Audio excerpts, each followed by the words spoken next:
Namaskar मित्रों, I welcome you all again in Summarized, my YouTube channel, and as it's Gandhi ji birth anniversary today, so क्या ही बेहतर हो सकता है गांधी जी पे बात करने के अलावा। अगर आपको मेरी बातें अच्छी लग रही हों, आपको कुछ मदद मिल रही हो, तो कृपया चैनल को सब्सक्राइब करें और इन वीडियोस को लाइक और साझा। समराइज्ड या तो फिर से नहीं दिलाना पड़ेगा।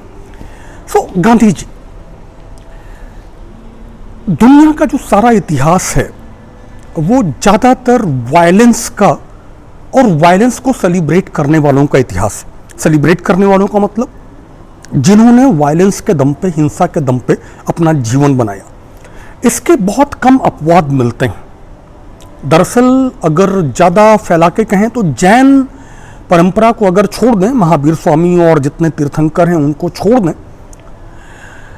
तो चूंकि उनकी संख्या उतनी नहीं है, मैं सिर्फ न्यूमेरिकल कैलकुलेशन कर रहा हूं, तो दुनिया के इतिहास में केवल 4 नाम हैं जो नॉन वायलेंस, अहिंसा के रास्ते से जिन्होंने दुनिया भर में अपनी पहचान बनाई, अमिट पहचान बनाई। पहले तो सबको पता है, महात्मा बुद्ध। दूसरे गांधी जी। तीसरे मार्टिन लूथर किंग जूनियर और चौथे नेल्सन मंडेला।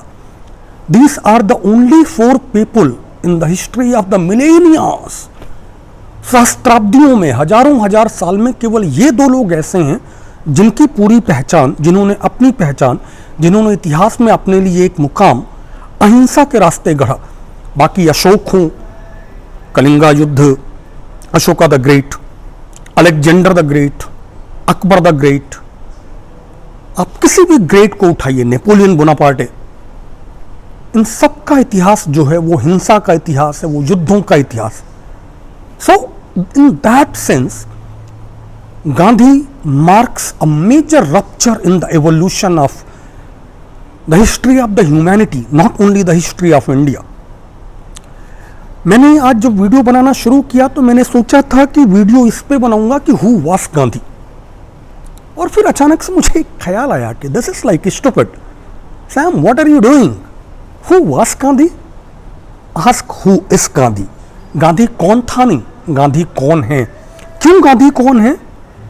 इसलिए गांधी कौन है क्योंकि गांधी आज अपने चले गए होने के 70 साल बाद भी, 70 से ज़्यादा साल बाद भी, गांधी अगर आज होते तो 173 साल के होते, 177 ईयर्स के होते। और इतने साल बाद भी वो अपने से जो नफरत करते हैं उनसे, जिनकी पूरी विचारधारा गांधी की हत्या करने वालों की विचारधारा है, सावरकर को पूजने वालों की विचारधारा है, नाथूराम गोडसे को पूजने वालों की विचारधारा है, but even they have to bow down to Gandhi even if in just pretence even today. और गांधी आज भी करोड़ों, 100 करोड़ रुपए लगा के उनके जो आयोजित किए जलसे हैं, उनके जो फोटो आप हैं, उनकी जो अपनी छवि सुधारने की कोशिश में किए गए मजमे हैं, उनमें घुसाते हैं। सबसे प्यारा उदाहरण मुझे याद आता है हाउडी मोदी। मोदी सरकार कहती है कि ये अमेरिकी वॉलंटियर्स ने इसका चंदा किया था, लेकिन हम जानते हैं इस सरकार के बारे में, जो PM केयर्स का हिसाब नहीं देना चाहती और बोलती है सरकारी भी नहीं। हाउडी मोदी चल रहा है। मोदी यहां से गए हैं, भारतीय विदेश नीति की आत्महत्या का सामान लेके गए हैं अमेरिका जैसी जगह में, बाईपार्टीजन राजनीति में, जिसमें सारी दुनिया बाहर रहती है। वहां पे आदमी कह आता है अब की बार ट्रंप सरकार, और बाइडेन ने अभी जो खरी खरी सुनाई उससे हमें समझ में आया। वहां पे ये हैं और अचानक से स्टीफन होयर आते हैं जो डेमोक्रेटिक पार्टी के सीनेट मेजॉरिटी लीडर हैं, और वो कहते हैं I welcome you mister Modi, we welcome you, you have come from the lands of the Gandhi and Nehru. हम आपका स्वागत करते हैं प्राइम मिनिस्टर मोदी, प्रधानमंत्री मोदी, आप गांधी और नेहरू के देश से आए, कि जमीन से आए। कभी आप विजुअल्स देखिएगा, मोदी जी का चेहरा सफेद, जैसे किसी ने सनसनाता हुआ झापड़ मार दिया हो। खैर, मोदी जी की मुझे एक बात बहुत अच्छी लगती है, संभाल गए, बेइज्जती बड़े आराम से संभाल जाते हैं। करण थापर को तो कहा ही था उन्होंने कि दोस्ती बनी रहे, दोस्ती बनी रहे, दोस्ती बनी रहे, लेकिन वहां पे तो ये भी नहीं कह सकते थे। और मोदी जी के साथ ये पहली बार नहीं हुआ। इस बार जब कमला हैरिस ने उनको डेमोक्रेसी का पाठ पढ़ाया, कमला हैरिस ने उनकी मीटिंग में आने से इनकार कर दिया था और अभी उनको आना पड़ा।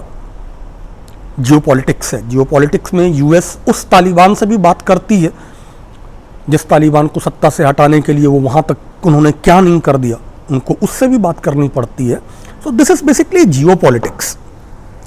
लेकिन उसके बाद जब बाइडेन से बात हुई, तो अगर आप देखें कि बाइडेन से बात में बाइडेन ने क्या कहा, बाइडेन ने गांधी को कम से कम 4 बार इन्वोक किया, गांधी जी की आ रही जयंती की बात की। उस आदमी से जिसने गांधी हत्या को सेलिब्रेट करने वाली प्रज्ञा ठाकुर नाम की आतंकवाद आरोपिनी को सांसदीय का टिकट दिया, और जो सांसद है भी और जिसने गांधी का अपमान जब किया, तो इस आदमी ने ही झूठ बोला कि अब मैं साध्वी प्रज्ञा को जीवन भर दिल से माफ नहीं कर पाऊंगा। दिल से कैसे माफ करते हैं मुझे नहीं पता। So this is Gandhi, relevant 178 years after his birth, और 12, 50, 62, 20, 72, 73 साल बाद, after 73 years of assassination by Nathuram Godse, Gandhi is still not only relevant, but he keeps on gate crashing Modi's parties like assault on his wound and the progeny of Savarkar. और कौन है गांधी? गांधी वो आदमी भी है दुनिया भर में जिनका इंपैक्ट इस बात से जाना जा सकता है कि गांधी जी के बारे में 400 से ज्यादा बायोग्राफीज लिखी गई, 400 से ज्यादा आत्मकथाएं लिखी गई हैं उनकी दुनिया भर में। More than 100 countries in the world have issued postal stamps and have put up Gandhi busts in their communities. 400 से ज्यादा आत्मकथाएं लिखी गई उस आदमी के बारे में। 100 से ज्यादा देशों ने उनके ऊपर डाक टिकट जारी किए हैं, जिसमें एक यूनाइटेड नेशंस भी शामिल है, संयुक्त राष्ट्र संघ।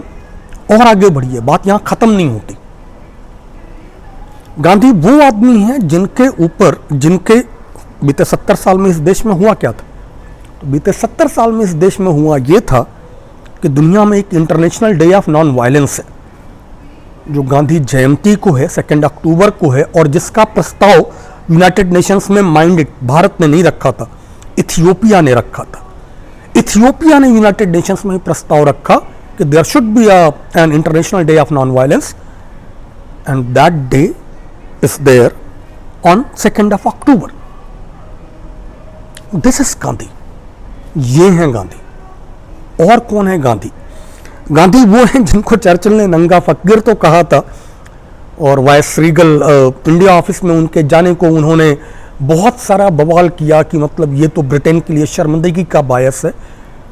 गांधी वो आदमी है जिसने उस ब्रिटिश साम्राज्य को घुटनों पे ला दिया, जिसके राज में सूर्यास्त नहीं होता था। Sun never used to set in the British empire, और उस एम्पायर को गांधी ने घुटनों पे ला दिया। वो आदमी है गांधी। गांधी वो आदमी है जिसके बारे में अगर हम बात करें,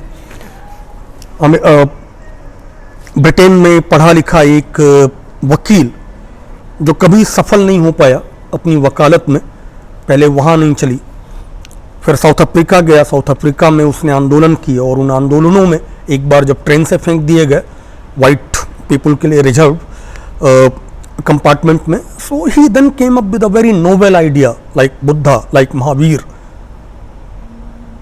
नॉन वायलेंस। और जिन्होंने बाद में नॉन वायलेंस को डिफाइन भी किया कि नॉन वायलेंस ऐसी चीज नहीं है जिसमें आप, it demands the greatest of the courage, जो उन्होंने बहुत साफ साफ कहा कि इससे ज्यादा करेज और किसी चीज में नहीं चलती। गांधी जानते थे कि एक वायलेंट तरीके से लड़ पाना ब्रिटिश एम्पायर जैसे एम्पायर से, जिसके बहुत सारे कोलैबोरेटर्स भी थे इंडिया में, बहुत मुश्किल होने वाला है। मोटा मोटा अनपढ़ आबादी थी, लिटरेसी लेवल बहुत लो था भारत का, गरीबी बहुत थी, भारत हमेशा से वर्गों में बटा हुआ समाज था, और जिसका जो रूलिंग क्लास था वो ब्रिटिश कोलैबोरेटर था, वो अंग्रेजों के साथ मिल चुका था। ऐसी स्थिति में गांधी ने जिस तरह से एनर्जाइज किया, मेरे ख्याल से अगर आप इसमें देखेंगे तो कबीर के बाद वो पहले आदमी आपको मिलेंगे जैसे आप अभी भी पूर्वी उत्तर प्रदेश ही नहीं, मतलब भारत के तमाम इलाकों में जाइए, आपको हर गांव में एक कबीर चौरा मिल जाएगा। तो ये जो कबीर चौरे होते थे, ये lower classes and lower castes को मोबिलाइज करने के बड़े अड्डे थे। गांधी ने भी वही किया। गांधी का कबीर के बाद अगर गांधी का जो इम्पैक्ट, आप चौरी चौरा पे मैं नाम भूल रहा हूँ, जो बहुत शानदार किताब है इतिहास की, I am forgetting the name, excuse me, आप अगर उसको पढ़ेंगे तो लोगों के मन में विश्वास था कि गांधी बाबा आम जनता उन्हें उत्तर प्रदेश की कहती थी, खासतौर पर ईस्टर्न यूपी की, कि वो गोली का रुख मोड़ देंगे, कि वो जादू से यहां प्रकट हो जाएंगे। उनके बारे में जो लीजेंड बना था वो ऐतिहासिक लीजेंड था, जो लीजेंड आज तक कोई भी डिस्ट्रॉय नहीं कर पाया है। आपको अभी भी हर गांव में एक आदमी कम से कम मिल जाएगा जो गांधी बाबा के नाम पे जीता है, जो गांधी बाबा के नाम पे मरता है, जो गांधी बाबा की कस्में खाता है।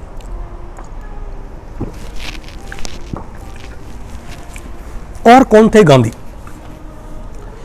गांधी वो आदमी थे जिनके बारे में लॉर्ड लुईस माउंटबेटन ने एक बार कहा कि उन लाखों लाखों लोग जिनसे वो जीवन भर में मिले हैं, केवल एक था जो सचमुच महान था, बुद्धा और जीसस के साथ, वे गांधी थे। Lord Louis Mountbatten said that all the trillions of people he had met, there was only one who struck him as truly great, right up there with Buddha and Jesus, and that was Gandhi.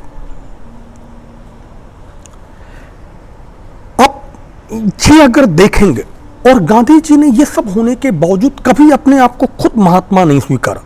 वो हमेशा कहते रहे कि मैं महात्मा नहीं हूं। He always preferred the term बापू, कि मुझे बापू कहो, जिसका सीधा मतलब है बापू। और उनसे किसी ने पूछा एक दिन कि but Bapu, how will we know when you are a Mahatma? हम कैसे जानेंगे कि अब आप सच में महात्मा बन गए? उन्होंने कहा कि जिस दिन मेरी जान जाए, अगर उस वक्त मेरे होठों पे ओह गॉड, हे राम हूं, तब समझ जाना मैं सच में महात्मा हूं। और जब नाथूराम गोडसे नाम के हत्यारे ने, जिसके बारे में कहा जाता है कि उसके साथ वर्कर से समलैंगिक संबंध थे, बस यही एक प्रगतिशील बात थी उसके बारे में, डोमिनिक लापिरे ने अपनी किताब में लिखा है फ्रीडम एट मिडनाइट में, जब उसने गोली मारी बापू को, महात्मा गांधी को, तो उनके मुंह से उन्हीं के मुताबिक, कहे शब्दों के मुताबिक, हे राम ही निकला था। हे राम। उन्होंने अपने आप को सही साबित कर दिया था। मार्टिन लूथर किंग हो, नेल्सन मंडेला हो, अल्बर्ट आइंस्टाइन हो, जिन्होंने कहा था कि आगे आने वाली पीढ़ियां विश्वास नहीं कर पाएंगे कि हाड़ मांस का ऐसा आदमी कभी इस दुनिया पर चला था। ये हैं गांधी। गांधी की मृत्यु पे न्यूयॉर्क टाइम्स से लेकर के, द गार्डियन से लेकर के, दुनिया भर के सैकड़ों अखबारों ने ऑबिचुरी छापी थी।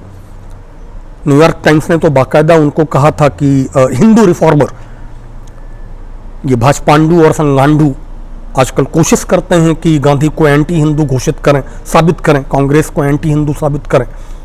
और उनकी डेथ पे जो ऑबिचुरी छपती है न्यूयॉर्क टाइम्स में, वो गांधी को हिंदू रिफॉर्मर बोलती है, जो कि वो थे। गांधी के साथ मेरी तमाम असहमतियां हैं। आज असहमतियों को याद करने का दिल नहीं। गांधी पर भी एक सीरीज शुरू कर रहा हूं, वो मैं करूंगा। और इसके पहले अभी भगत सिंह की सीरीज पे काम कर रहा था, गांधी पे उसके बाद लौटूंगा। आप लोग याद भी दिलाते रहिएगा, पर लौटूंगा जरूर। बट आज अभी केवल इतना कहूं कि गांधी के अंदर तमाम दिक्कतें थी, and the biggest of them was like relegating everything to moral political economy. Gandhi never believed in true political economy. Gandhi की जो किताब अनिवार्य है, पढ़ी जानी चाहिए, उनकी आत्मकथा सत्य के साथ मेरे प्रयोग, तो जरूर पढ़िए। लेकिन अगर उनकी सोच को सबसे ज्यादा एग्जाम्प्लीफाई करने वाली कोई किताब है तो वो है हिंद स्वराज, जो आपको पढ़नी चाहिए। और दूसरी है Gram Swaraj. Hind Swaraj is something very similar to Communist Manifesto in elaborating Gandhian vision of the world.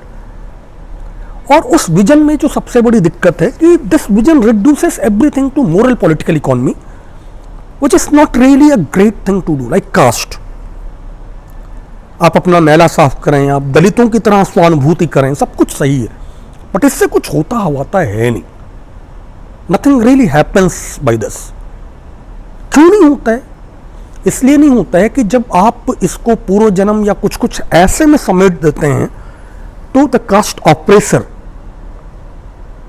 Gets rid of his immediate guilt of being an oppressor. अब अगर मैं दलित हूं और मैं अपने पूर्व जन्मों में किए गए पाप का दंड भुगत रहा हूं, तो सामने वाला जो मेरे ऊपर अत्याचार कर रहा है उसकी क्या गलती है? और अगर मैं सवर्ण हूं और मैं किसी दलित पे अत्याचार कर रहा हूं तो again like this is his sin. One second, the Gandhian idea of inclusion was a very qualified idea of inclusion. हम तुम्हारा स्वागत तो करेंगे बशर्ते तुम ये छोड़ दो, तुम मीट ना खाओ, तुम ये ना करो, तुम वो ना करो। So basically this was a very qualified kind of inclusion which is not acceptable in a real society. Gandhi की इन दो दिक्कतों पे कभी बात होगी, जरूर होगी, लेकिन अभी उस गांधी को याद करते हैं जो गांधी महान था, जिस गांधी ने 20वीं सदी पे जैसा प्रभाव छोड़ा वैसा और कोई नहीं छोड़ पाया, beat Winston Churchill, beat anyone, जिससे दुनिया भर ने सीखा। जो 20वीं सदी का अगर सबसे बड़ा महामानव है तो लेनिन, गांधी, फिदेल, मेरे ख्याल से यही तीन बनेंगे। और इन तीनों में अगर आप ध्यान दें तो दो वायलेंट रेवोल्यूशंस के जरिए सत्ता में आए, ये तीसरा आदमी है जब इसने देश को आजाद करा लिया। जब शपथ ग्रहण चल रहा है दिल्ली में तो ये आदमी नोआखली में दंगे रोक रहा है। Life of courage. Gandhi ji की हत्या पे जब नेहरू जी ने कहा था the light has gone from our lifes, वो भाषण सुनिएगा कभी, पढ़िएगा कभी, सुनने के लिए भी मौजूद है, अद्भुत है और आपको बहुत अच्छा लगेगा। खैर इसी के साथ गांधी पे आज बस इतना ही, और फिर बात करते हैं। गांधी पे एक पूरी सीरीज करूंगा मैं और जरूर करूंगा, लेकिन अभी आज के लिए बस इतना ही। गांधी जी की 177वीं जन्मतिथि पे उनको सलाम, उनके सपनों को सलाम। सहमतियां असहमतियां चलती रहेंगी। अगर आपको ये चैनल पसंद आ रहा हो तो समराइज्ड को सब्सक्राइब करें, फॉलो करें और अपने दोस्तों के साथ इन तमाम वीडियोस को साझा करें। शुक्रिया, धन्यवाद।